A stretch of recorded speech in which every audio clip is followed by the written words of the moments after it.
of Numbers. And if you look at Numbers chapter 20, we're going to go a little bit before that. Before we get to the scripture, though, you find Numbers, 5th book of your Bible. Let me mention a couple of other announcements. This, of course, is tomorrow night I mentioned soul winning. Saturday morning, 9:30. If we could all meet in the teen trailer, everybody that could come along. If we're going to have a big day Sunday, it's going to be a byproduct of us doing something. And we need you to come out, take a few hours and go talking to people, and you'll be a blessing, I promise you. So Thursday night, 6:45, Saturday morning, 9:30, and we will all meet together. And then Saturday at 4 o'clock, we're having a setup time here, and we've got chairs to set up, and there's just all kinds of things that need done for a day like Sunday. And it won't be a long time, but there's some jobs. If we could have enough of us here, it doesn't matter, ladies, kids, men, doesn't just, whoever can come around 4. If we had a good sized group here, we could probably be done in an hour. And then what we'll do, we'll just stop, scatter around the area. We'll have several hundred chairs set up out there, and we'll just take time to pray together.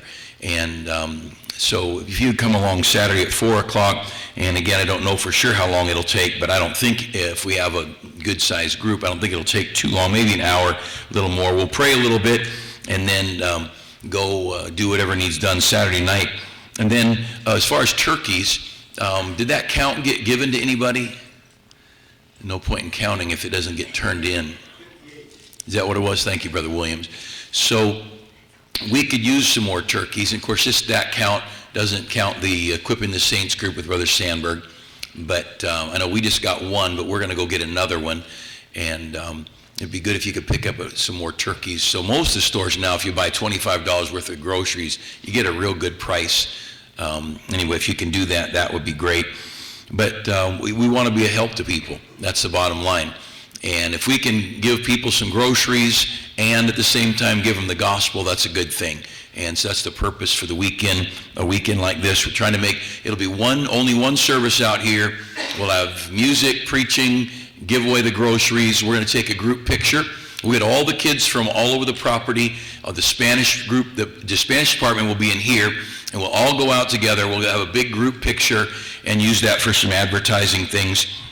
And so anyway, if you can bring another turkey. Now, if we could have the turkeys here Saturday night, that would be a help. Saturday at 4 at the setup time. If you don't bring it till Sunday morning, great, whatever you can do. But if we could have it Saturday, it'd be better, because we'll be able to look at what we have. We'll have everything set up, groceries. And as far as groceries go, we hit our 100 bags, but we do have quite a few groceries extra. And so if you wanted to bring other groceries, the things that we could use is just some cheap starch. Pinto beans, rice, and macaroni and cheese. I mean, those are staples. Those are things that anybody can live on. Who needs protein when you can have starch? So anyway, if you did want to bring something, that would complete some of these bags. But we're over 100 bags of groceries, and we're at almost 60 turkeys. And so that's really terrific. And that's a good thing. Of course, Thanksgiving morning, every year we have a 1-hour service from 10 to 11. No preaching, we just sing, read some verses. We have different people. You bring a verse on Thanksgiving and let people say what they're thankful for. And we just go around the room. It's very low key. Ron will lead us in some songs, and I just kind of MC the thank God for, and you do that. But sometimes we get to Thanksgiving and we don't thank God for anything. We're too busy stuffing our face and watching football and cussing the traffic. I would suggest you not go anywhere Thursday morning. One year, many years ago, we tried to go visit someone on Thanksgiving. It took us so long to get to Corona. I called them, said we're not coming. I turned around, went home, and promised to never go anywhere on Thanksgiving again. I can see them on Friday. It's a lot better. But so then also, anyway, that's all I get for that. All right, look at Numbers. If you'll pardon my voice, I apologize. I'm just getting over this thing, but I'm on the way out. But some of the stuff's still hanging on, and I apologize for that. But last week we did kind of a introduction on decision making and on just how the choices we make in life. Now, we're not just talking about choices. Should I kill somebody or not? Should I be a drunk or not? Now, I know you might think about that sometime in this world. It's a pretty frustrating world. But it's there's more than that. There's, where am I going to go to church? Who will I marry? Where will I put my kids in school? Those kind of decisions. And in Proverbs 2, we talked last week about crying after knowledge and seeking wisdom and seeking understanding, that God says, if you will seek wisdom, I will give it to you. If you will seek knowledge, understanding, I'll give it to you. For the Lord giveth wisdom, Proverbs 2 says. Out of his mouth cometh knowledge and understanding. So God's got everything we need. And the big issue is, do we want it? He said, if you seek me as silver and search for me as for hidden treasure. And far too often we seek money with all of our heart, and we seek wisdom on occasion. And so last week we talked a little bit about that, but there are all kinds of decisions that we make. And again, just some quick review, just some things that when do you discipline a child, and how much do you discipline, and how do you discipline, and what car to buy, and what kind of a house, and you're in a decision to buy a home. And next week we got at least 1-2 more weeks here, just a real mini series here on decision making. Work, how many hours should you work? And should your spouse work? Should you both work full time for things, and let the kids be brought up somewhere else? And again, the economy and frustration in life causes us, sometimes puts us in a spot where there's no choice. But a lot of times our desires get us in a place where there's no choice. And do we really need all these things? And the choices you have to make, is it better for the dad to work more hours so mom's home, or for the mom to pick up some hours so dad's home? And I'm not telling you what's right or wrong. I'm just saying those are choices. Those are decisions you have to make.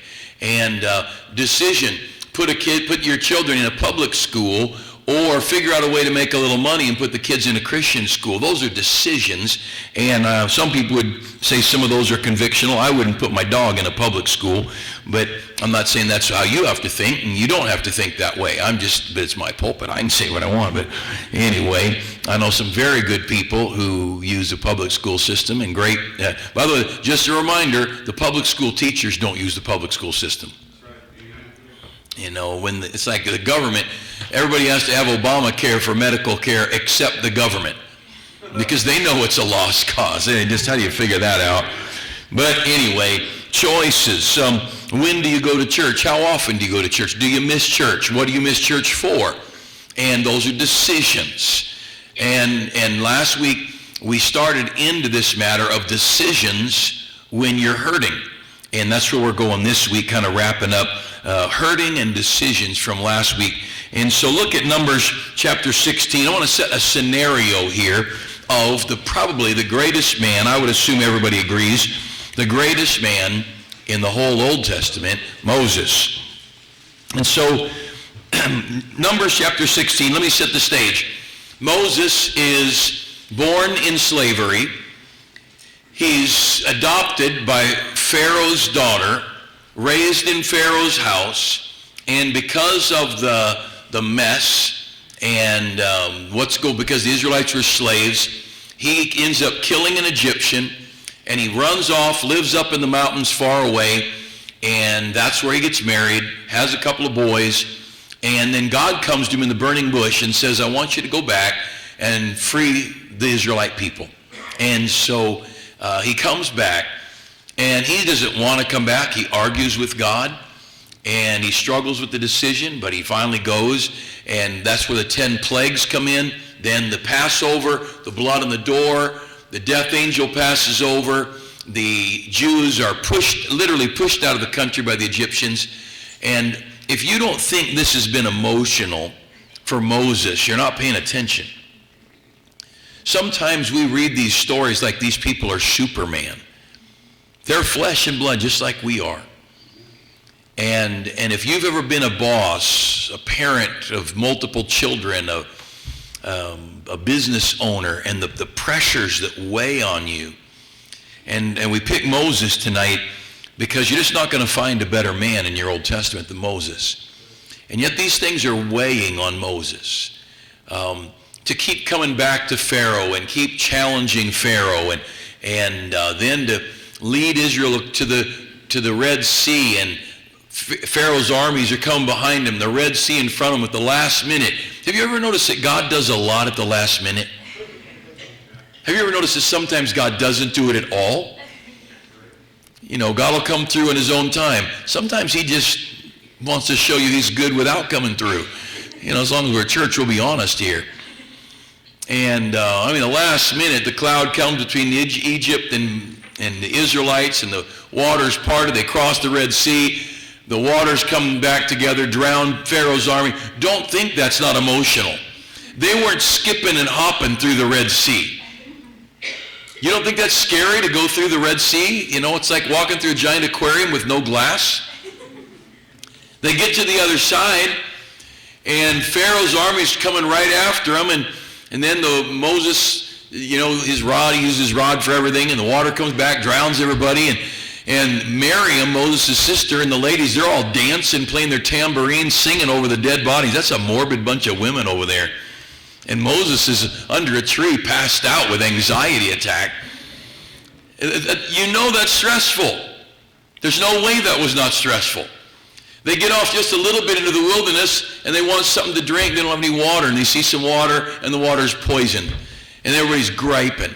So right off, he's got 2 million complainers.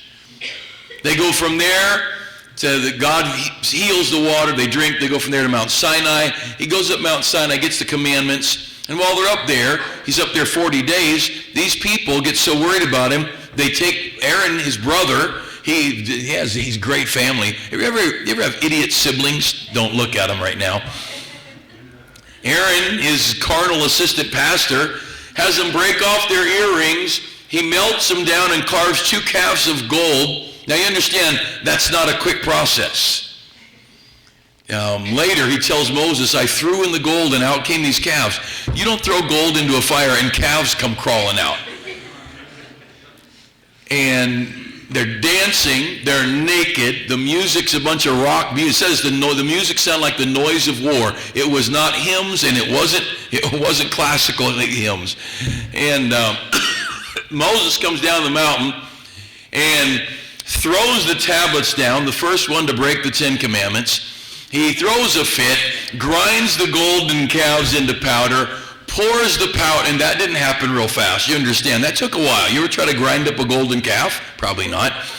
He grinds the golden calves up, puts it in the water, and he makes them drink the water. Now, who got to drink it? There's 2 million of them. You know, you each take a sip. It's like communion. You know, they come by the priest, and he gives them little wipes. It's a mess. It's a mess. We're coming into a mess. They get out in the wilderness, they gripe because they don't have any food. Then God brings manna from heaven. And then they gripe because they want meat, and quails come. And they get up to Kadesh Barnea, and God says, all right, there it is, the promised land. It's yours, go take it. Well, they send 10 spies in. They come back, and they say, oh, no. 10 say, no, I won't do it. Joshua and Caleb said, yeah, let's do it. And then everybody wants to go back. And they want to go back to Egypt, and they're griping. And we're in a stressful story.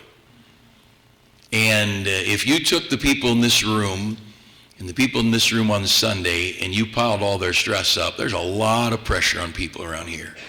Health and finance and job and children. And the only thing more stressful than children is adult children. You that have little children, count your blessings. You think 2 is bad, wait till you get 22. And I'm not talking about my daughter, because she's probably, I don't know how old she is, but anyway, the pressures, all right? So we're coming now, again, this lesson is on decision making, all right? So follow me now. Let's look at Numbers 16, or actually go back a verse or two, the last couple of verses of Numbers 15. Look at verse 39.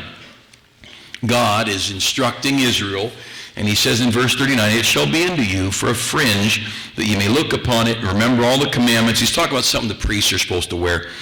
That you might remember all the commandments of the Lord to do them. And here, look at this last phrase, and that ye seek not after your own heart and your own eyes, after which ye used to go a whoring. He said you used to make all your decisions on what you saw. And he said, he used the term of whoring. You're just chasing after the passions of the flesh. And he said, you need to make your decisions on the basis of my book, not on the basis of what you see, not on the basis of what you hear, not on the basis of what you want. And he says, you got to remember my book. And I want to be your God. Verse 41, I am the Lord your God, which brought you out of the land of Egypt to be your God. The reason God saved us is so he'd be our God. He didn't save us so we could party and ignore him. He saved us so he'd be our God, so we'd love him. Now, with all that, we go into chapter 16. So he's wrestling with these people. 2 million people, big old mess. In chapter 16, now Korah, the son of Ishar, the son of the Kohath, the son of Levi, and Dathan, and Abiram, and the sons of Eliab, and On, the son of Peleth, the sons of Reuben, took men, and they rose up before Moses with certain of the children of Israel, 250 princes of the assembly, famous in the congregation, men of renown. So these were the big shots. There were 2 or 3 Levites, but they were not the priests. The priests were the sons of Aaron. We have the whole tribe of Levi. They took care of the business for God, all the tabernacle and all the things to do with worship and sacrifices. Out of that group of people called Levites, there's all these families, and each family had their own duties and responsibilities. And the sons of Aaron were the ones who were the priests who did the actual sacrifice. But some took care of the physical part of the building, and there were people who did the singing and all that, and all the different jobs. So these were all Levites, and then 250 of the big shots, famous in the congregation. Verse 3, and they gathered themselves together against Moses and against Aaron, and said unto them, ye take too much upon you, seeing all the congregation are holy, every one of them, and the Lord is among them. Wherefore then lift ye up yourselves above the congregation of the Lord. Basically, they said, who do you think you are being the boss around here? Now, he could have just held out the rod and said, where's your stick? Which he did, by the way, a little bit later. That did come up, but not until God settled some things. He could have said, where's your Red Sea? He could have said, where's the water from your rock? He could have said, where's the frogs you brought? Where's the lice? But there's no point in arguing with an idiot. You know, there's a heart problem here. It's not an intellect problem. This is a heart problem, and you can't fix a heart problem. You just shoot them. Never, no, not really. So they all come, and the pressure's on here on Moses. And Moses, look at the response of Moses in verse 4. And when Moses heard it, he fell upon his face. I mean, he fell not before God, before Korah. He humbled himself before his critics. Said, don't do this. Don't do this. And then he said, God will show who's who around here. And they go through they all get their censers and fill with incense, and long story, we're not going to get into that. But basically, God establishes who's in charge and who's not. But the pressure is here. Nobody likes, anybody who's been a boss, nobody likes being challenged. You ever have your child, little child or older child, just challenge you, just look you in the face and say no? That's emotional. Any kind of a conflict between you and your spouse, as a boss, a manager, a foreman, you have them just have an employee just call you and say, no, we're not going to do this, just to cause trouble. No one likes that kind of thing. And no one realizes the tension. You're a teacher, and somebody just challenges your authority as a teacher. You don't want to be the boss. It's just your job. You have to be the boss. And someone just, and again, we're looking at the most meek man that ever lived, according to Jesus. And this incredible man, and this pressure is just building up on him. And I'm not telling you the whole story. You can read it. I want to set the scenario here of the pressures. They began to accuse Moses. Look down at verse 12. And Moses sent to call Dathan and Abiram, the sons of Eliab, which said, we will not come up. They won't come meet with him. He's trying to fix this, and they just refuse to come. They're just punks. And then they said in verse 13, so now they're accusing Moses. Is it a small thing thou hast brought us up out of the land that floweth with milk and honey? Wait, where did they come from? And was that a land that flowed with milk and honey? They were slaves. Their kids were all being murdered. All the boy children were murdered. It was a horrible land. But these were Democrats. Dathan told about the time he got out of the helicopter under enemy mortar fire and had to run with his head down. And bunch of these are at least politicians. I know that much. They could have been Republicans for all the Republican leaders we've got. But he said, you brought us up out of a land that floweth with milk and honey to kill us in the wilderness. Except thou make thyself altogether a prince over us. And who made him the boss? You know what? I could see Moses thinking back to the burning bush. When God said, go deliver my people, he said, no, I can't do that. And God said, no, you can. He said, I can't speak clearly. Who made your mouth? I know you made it, but you made it bad. This one didn't work.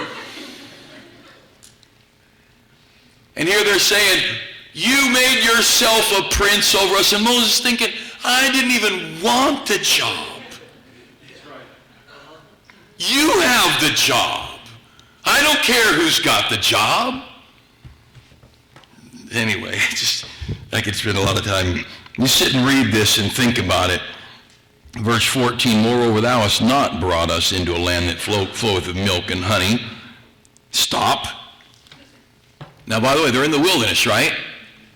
40 years they're in the wilderness. A few years ago, they were at Kadesh Barnea, and God said, go into the land that floweth with milk and honey, right?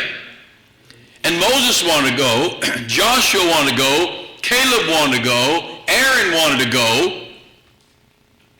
Who didn't want to go? This very same group of big shots. They said, let's go back to Egypt. And God said, no, you'll wander in the wilderness till you're dead. Every one of you 20 years old and under, you're going to die in this wilderness. They could have been in the land that flowed with milk and honey.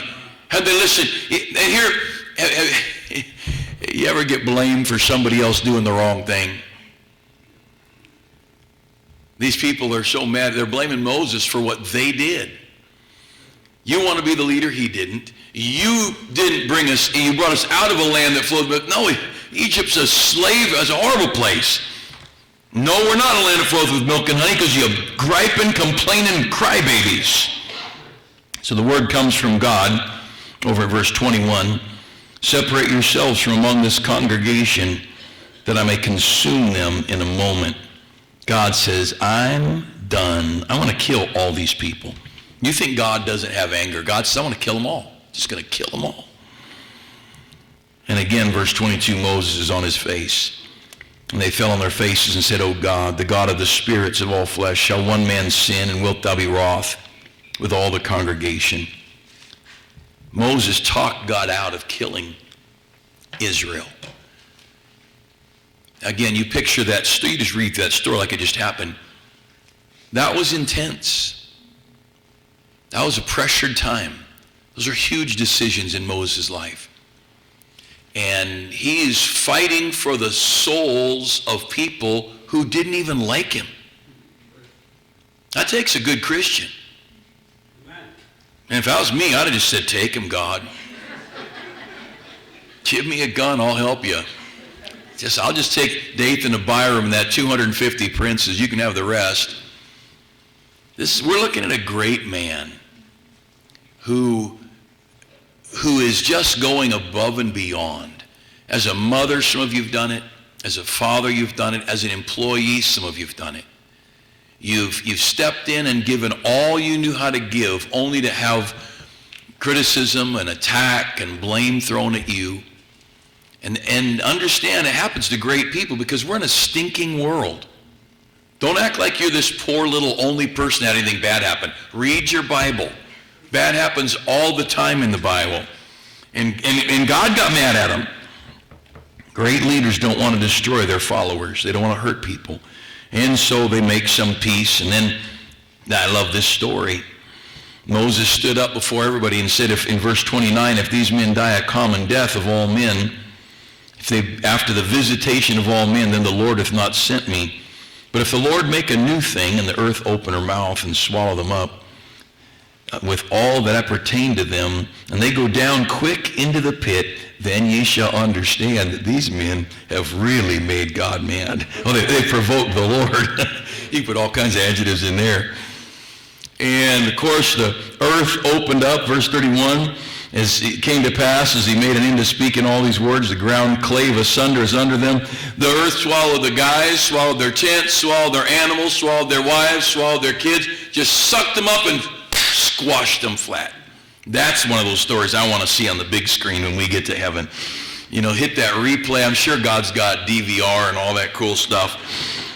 And swallowed them up. Now, who killed them? This is not a trick question. God killed them. Maybe their own stupidity, but God's the one who killed them. We all agree on that, right? Moses didn't open the world apart, didn't crack it like an egg. Just so you know that.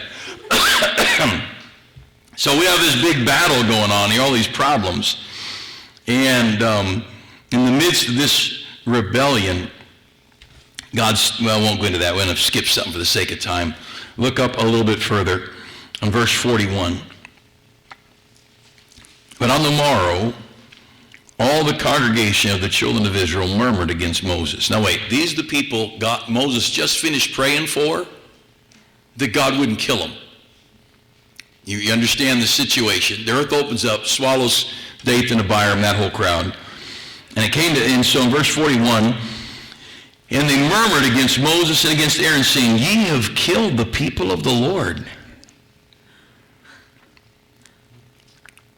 Well, they didn't kill anybody. At that point, I'd have said, God, I changed my mind. And again, pressures weighing on this good man. And Moses and Aaron, they get this all settled. They go to God at the tabernacle. Look at verse 44. And in chapter 16 of the book of Numbers, verse 44. And the Lord spake unto Moses, saying, get you up from among this congregation, that I may consume them in a moment. God says, I'm going to kill them. You ever had the kids provoke you? Could be the dad or the mom. I'm going to kill him. The wife says, no, don't do it. It'll be all right. 10 minutes later, I am really going to kill him. 10 minutes later, the wife says, go ahead. I'm going to kill this kid. They're driving me nuts. And again, right there, Moses falls on his face. In the end of verse 45, begs for the life of these critics. And just that you're here all the time. But don't ever get thinking too highly of us. We're sheep. God says, you're my people. You're the sheep of my pasture. I've said it before. I'll say it often. The day comes I die and you have to find another pasture. You remember, sheep are the stupidest creature in the barnyard. The reason they cut off sheep's tails is they're so stupid they don't even know to pick it up when they need to. Sheep are stupid.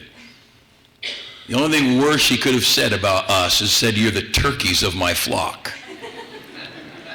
Turkeys are stupid. To say we were the pigs of his sty would have been complimentary compared to sheep. Sheep can't take care of themselves. The reason the ranchers, the cattle ranchers hated the shepherds when they brought sheep out is sheep will stay in one place and eat the grass down until there's no roots. They'll eat and eat. And then when it's all gone, they'll say, bah, there's no food here. And they'll stand there and starve. That's why you need a sheepdog. Because a sheepdog will keep the sheep moving. A shepherd will keep the sheep moving. Why don't you do that with cattle? Because cattle are smart enough to graze. Cattle wander and they eat so the grass can keep growing. Cattle don't destroy land. Sheep destroy land. That's why the cattle ranchers hated the shepherds that brought sheep out. Sheep are stupid and bad. You know, you picture a little white lamb, all cute. There's nothing cute about a lamb. They're stupid, dumb as dirt. Goats are cute. Sheep, stupid. And we're looking at sheep here.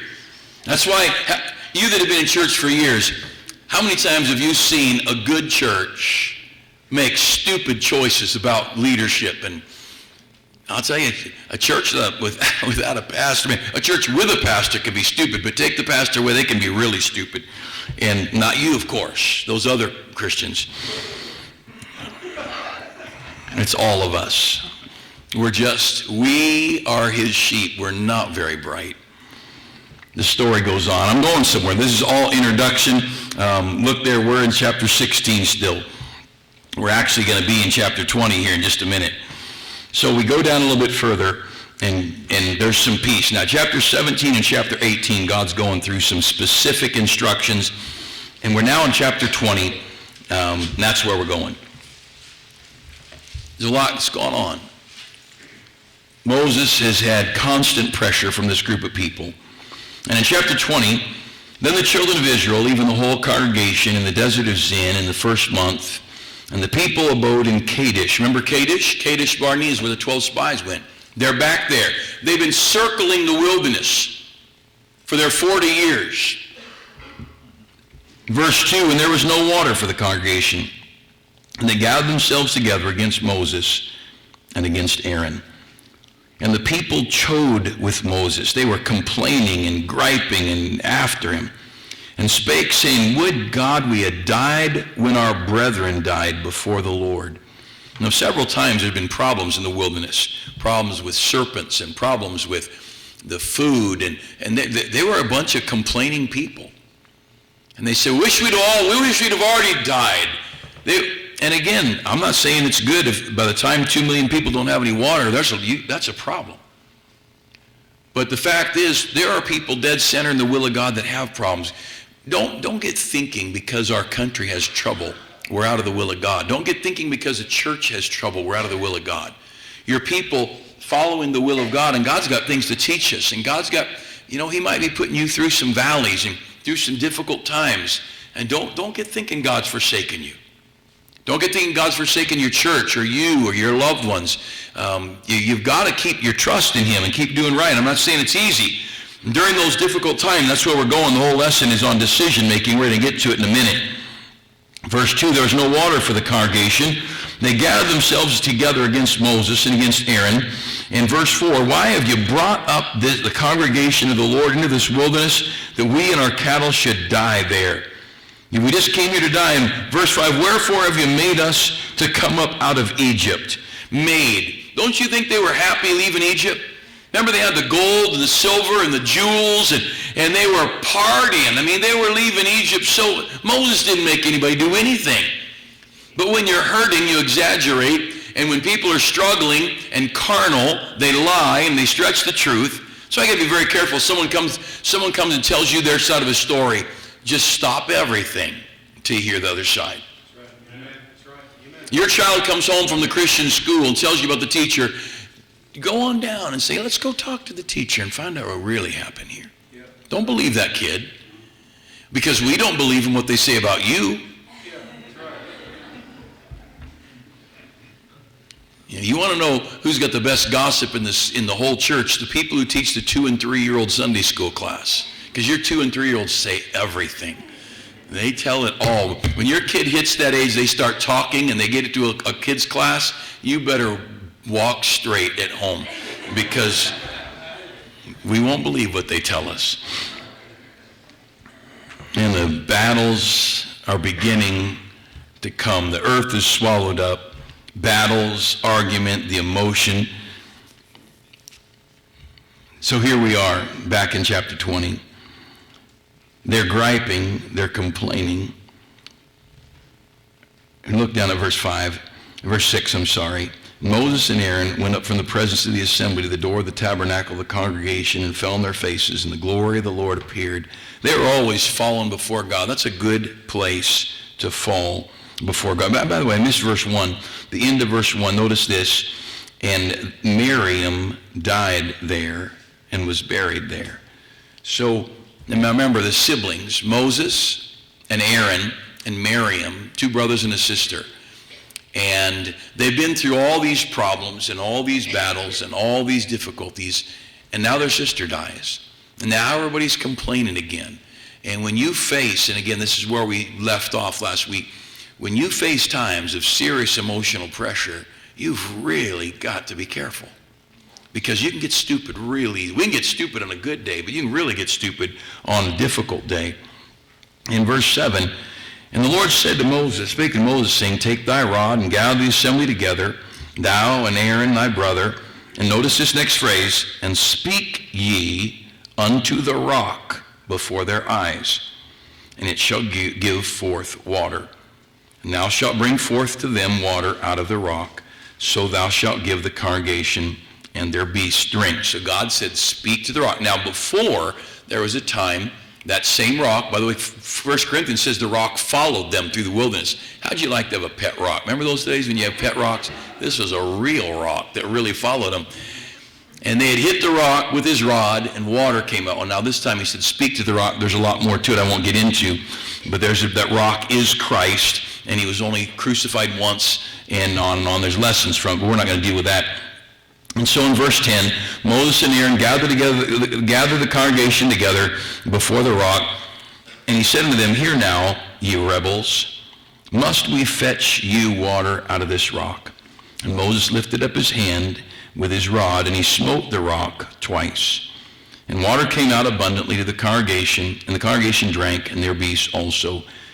And the Lord spake to Moses and Aaron, because ye believed me not, to sanctify me in the eyes of the children of Israel, therefore ye shall not bring this congregation into the land which I've given them. Now, all that story to bring you into a series, leaving Egypt, crossing the Red Sea, the waters of Marah, the commandments, the golden calves, Kadesh Barnea, 40 years in the wilderness, the quail, the manna, the water, the complaining. God sends the serpents to bite them.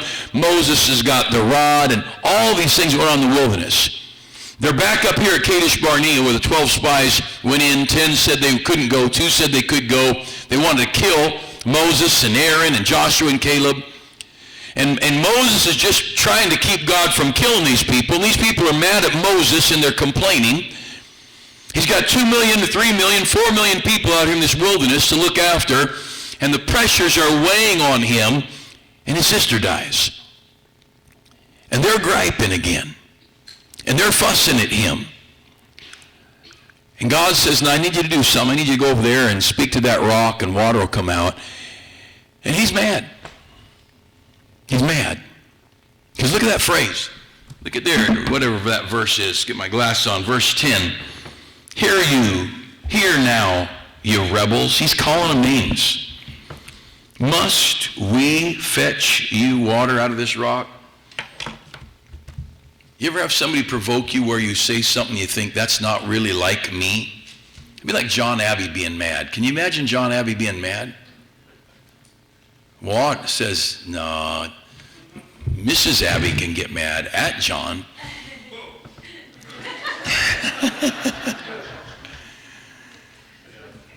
This is not Moses. And by the way, it's not one of my points, but you see somebody get pushed over the edge and they don't act quite right, you love them just the same. Because good people get pushed over the edge. Now, when somebody says stupid things for 8 solid years in the White House, that's just because they're stupid. But all of us are entitled to one stupid statement now and then. And we've had a lot of stupid about the last 20 years in our White House. But how'd you like every word you say to be examined by a bunch of lying critics the whole rest of your life? Who'd want the job of, being the president? What a mess. I'm looking forward to Jesus coming back, and there will be no democracy then. It'll be a theocracy, and Jesus will be on the throne. Let me give you 4 or 5 quick thoughts. During times when your sincerity is challenged, be careful. During times when your sincerity is challenged, Moses was doing the very best he knew how. And these people said, it's your fault. You're the one that brought us here. And he didn't. You know, it's hard enough to get in trouble when you did wrong. It's harder to get in trouble when you did right. It's hard to have done your best and then to be falsely accused. It's hard to have given overtime off the clock and then have the boss treat you like you didn't try. And in that hour, be very careful about decisions. See, this choice Moses made kept him from getting into the promised land. This could be a whole lesson on little things do matter, but it's not a lesson on that. But let me tell you, little things matter. But number one, during times when your sincerity is challenged, be very careful about how you respond to people. Number two, when you're hurting emotionally, you should be very careful about making any decision. I mean, any decision. When you are hurting, Moses, and on top of all the other pressures that were on him, his sister had just died. Now, we don't know if it was that day, the day before, that week, but God puts her death in verse 1, and in verse 2, the whole congregation comes complaining. You know, around the time of a funeral, don't do anything. Don't sell anything. Don't buy anything. Just try and sleep, try and eat, and try and not do anything that hurts you or somebody else. And I know sometimes we feel like we're forced into things, but when you're hurting emotionally, the loss of a job, when a great tragedy happens around you. Can I just say this? In America, we are in good hands. Don't listen. If listening to the news gets you to worry, stop listening to the news. Amen. I listen to very little news. I listen a little bit every day, here and there, from conservative sources. I read a little, I listen a little. But I'm not going to let the media get my head, because the media, they're drama queens. I'm not going to let them have my head. They'll get me all shook up. They live and thrive on panic. That's why the Bible says over and over, fear not, peace be unto you. Relax, it's going to be all right. God's not dead. Say, what happens if, man, there's no more food and there's no more water and there's no more air? We die, we go to heaven, everything's good. What are you whining about? Crybaby, if you're not saved? You know, if you're not saved, get saved and everything's good. But when you're hurting emotionally, when you feel your sincerity challenged as a wife or as a husband, or when kids start getting older and they lash out at you, and you know you've given everything you know how to give, you know you've not been perfect, but you've given and given, and an older child says some things that kind of attack your sincerity, that's time to bottle up the decision maker. Don't shoot them. Don't run them over with the car. You heard about that lady? She ran over her husband, backed over him, called the police, and she said it was an accident. They said, ma'am, we might believe it, but you ran over him about 10 times. She went back and forth and back. True story. She hit him, then she decided to make sure. But anyway, when you're hurting, don't make decisions. Number 3, when you're under attack. When you're under attack from the world, when you're under attack from the devil, when you're under attack, I don't care if it's IRS, boss, in-laws, when you're being audited by your company executive or whatever, that is no time to make decisions. You're looking at probably the greatest man that lived in the Old Testament, and he forfeited the will of God.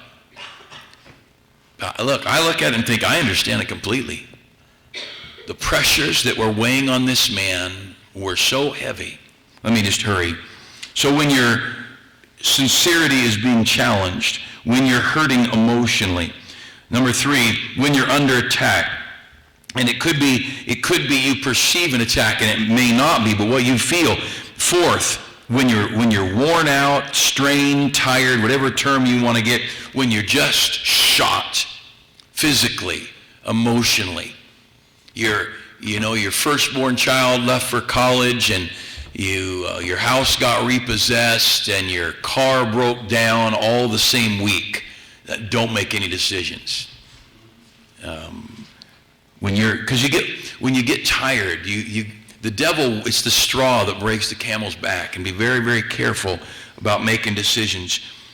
You get ugly letters. I'm amazed how many people read ugly letters. When I open a letter, I always want to know who it's from first.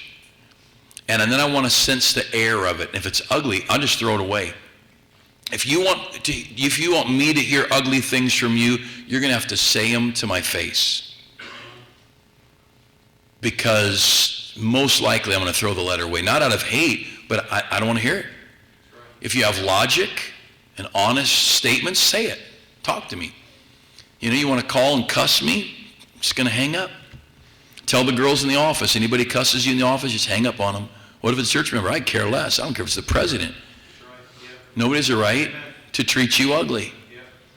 And no one has the right to treat you that way. We're human beings. Every human being deserves dignity and respect and courtesy, including my children and your children. And we ought to always discipline our children with that kind of care. But we get worn out and strained, and sometimes people are saying things and they're treating us in a way, and then we respond and we quit our job.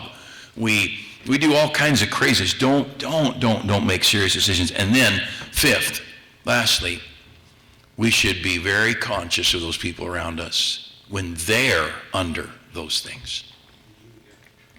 You walk by somebody at church and they're short, unkind, abrupt with you. You should realize maybe they are about to snap. I don't mean snap, come in and go postal on you and shoot. I just mean you have no idea what people in this room are facing.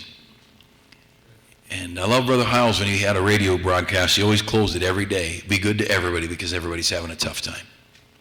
You have no idea what your spouse has faced. The pressures in the job and the pressures with kids and the pressures with school and it's candy sale time. Everybody's under strain. Don't get tense. Just eat chocolate. One of our guys called me and said, I couldn't get to church tonight. My blood sugar was crazy because I ate too many chocolate bars. You put your kids in a Christian school trying to make God happy, and you can't figure out how to pay the tuition. Then you got to sell candy, and then your job's working you overtime, and your wife, and every faucet in the house is dripping. And just be good to people. We are looking in this story at the finest man who made the most tragic decision. If I could, I'd suggest you pray for your boss. I don't care if he's saved or unsaved. I think you ought to pray for your spouse. I think young people, you ought to pray for your parents and realize, that's why I think we ought to pray for our president. I do. I pray faithfully for our president, and not that he would die or anything like that. I pray that God would help him not be any more stupid than he already is. Look, people that are over us, that policeman pulling somebody over, I can pray for that policeman. Everybody in leadership in our life, if you don't think your boss is worth praying for, you're not paying attention to who writes your checks. You want your boss on top. You want the foreman doing well. You want the manager, whoever's up the ladder from you. You need God's blessing on them. And don't think they're not burdened, because they are. And because this is life. And Moses had the biggest burden of anybody. But the fact is, that burden got to him, and he made some very tragic choices. So decision making is all when not to make decisions. All right, let's pray. Father, help us tonight. And Lord, may we be careful about making decisions when we're struggling. And then may we be good to people who are struggling. May we be a friend to those who are carrying a heavy burden. And Lord, may we walk through life realizing that person in the car next to us on the street or on the freeway, their burdens may be just about all they can take. It could be our boss, our neighbor. There's a lot of needs in this world. And even in this room, there's a lot of needs. And I pray you'd help us, Lord, to stay close to one another, to love one another, to be good to each other, to help people. During the holidays, these are awfully difficult times emotionally for people, for the homeless, for the broken homes, for those whose kids are going to be away from during the holidays. May we be conscious of the wonderful people that Jesus died for. Help us, Lord, to make a difference for right, please. In Jesus' name, amen. All right, God bless you. Don't forget tomorrow night, 6:45, Saturday morning, 9:30. Let's